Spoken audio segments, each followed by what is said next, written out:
आप समझना पूरा पहाड़ इनकी गिरफ्त में धीरे धीरे आ गया है। हमने कई बार एक बोला सब्जी की गाड़ियों में मांस जाता है, मछली जाता है, कौन बोलता है? हर बार कोई बोलता है। हिंदू सब्जी वाला भी व्यापार करता है, मुस्लिम सब्जी वाला। तो हिंदू सब्जी वाले को जो छोटे छोटे नारियल दिए जाते हैं, वो बेचारा उस नारियल को 70 रुपए में नहीं बेच पाता है। और जो मुस्लिम सब्जी वाला है, मुस्लिम नारियल वाला, उसे बड़े नारियल दिए जाते हैं, मलाई और पनीर वाला, और वो उसको कम रेट में बेचता है, 5-10 रुपए वाला। और बड़े पुनिया जी, अभी हाल फिलहाल में यहाँ पे कितने लोग नमाज पढ़ रहे थे?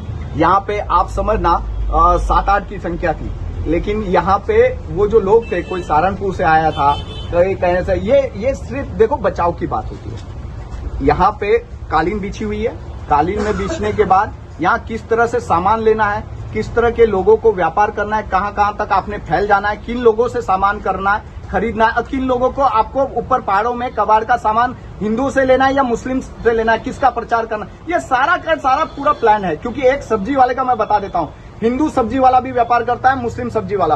तो हिंदू सब्जी वाले को जो छोटे छोटे नारियल दिए जाते हैं, वो बेचारा उस नारियल को 70 रुपए में नहीं बेच पाता है। और जो मुस्लिम सब्जी वाला है, मुस्लिम नारियल वाला, उसे बड़े नारियल दिए जाते हैं, मलाई और पनीर वाला, और वो उसको कम रेट में बेचता है, 5-10 रुपए वाला। और बड़े हमारा जो हिंदू समाज है ना, बड़े व्यापारी, ट्रेडिंग वाले, ये सारे ने कार्य विशेष समुदाय के लोग हैं, जिसका केंद्र ज्वालापुर है और जिसका केंद्र देहरादून है। और आज आप समझना पूरा पहाड़ इनकी गिरफ्त में धीरे धीरे आ गया है। हमने कई बार एक बोला सब्जी की गाड़ियों में मांस जाता है, मछली जाता है, कौन बोलता है? हर बार कोई बोलता है। योग नगरी है, धर्म नगरी है, यहाँ पे बड़े बड़े योग गुरु हैं, धर्म गुरु आश्रम यहाँ हैं, और लोग आपके सिवा क्यों नहीं बोलते?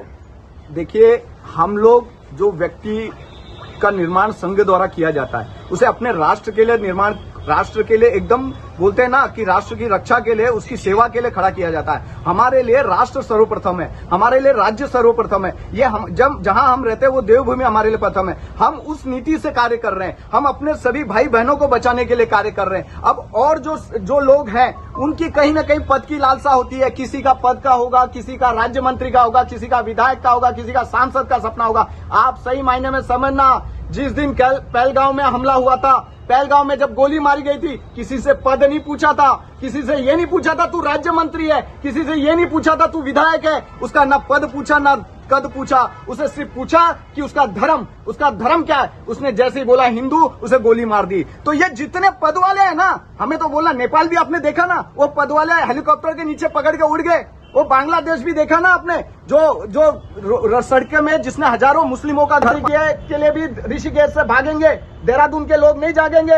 हाँ, और जो लोग व्यापार कर रहे, पैसा कमा रहे, अपने बच्चों को बाहर विदेशों में भेज रहे, तुम अपनी कोठियां बचा लोगे क्या?